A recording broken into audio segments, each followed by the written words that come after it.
Aangeleerde hulpeloosheid. Wat is dat en hoe ontstaat dat? I'm going to pass out these papers and just keep them face down. And if you would, no one write on these, write on your own papers.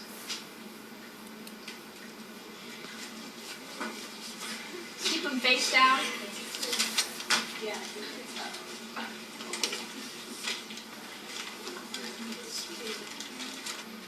Everybody have one? If you would, just do them one at a time, and I will tell you when to do them. Everybody turn it over. Just do your own work. And this isn't meant to be hard. These are anagrams. Just do the first one only. Go ahead and solve it. An anagram is rearrange the letters to form a word. Just one. Just rearrange those letters to form a word. When you're done, I need to see your hand raised. Okay, keep going. We'll wait. Keep your hands up, please.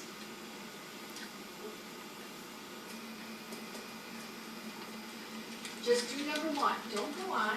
Don't go on. This isn't meant to be difficult. Okay, put your hands down. Let's just go to number two. Don't even worry about number one. Go to number two. Solve that one. Again, when you're done, I want to see your hands up. Everybody's hands down. We're going to go ahead and do number three. For number three, rearrange the letters, and as soon as you do, go ahead and put your hand up.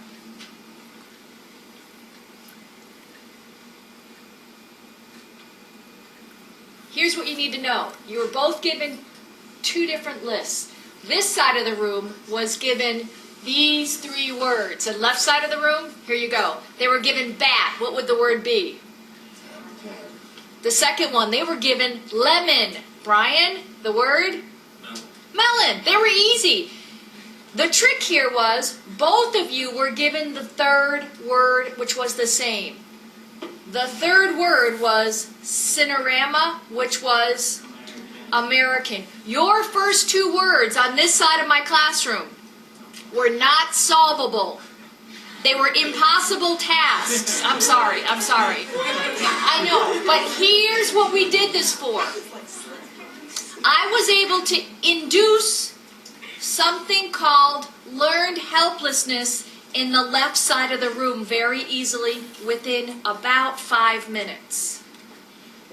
I want you to think about what happened to you, this left side of the room, when you saw the right side of the room raising their hands because they already had the task done. What happened to you during that time? Jory? I felt stupid. You felt stupid? Okay. I felt rushed. Felt rushed? Joelle? I was even more confused. You were even more confused because they all got it and you were still struggling. Chelsea? Frustrated. Frustrated.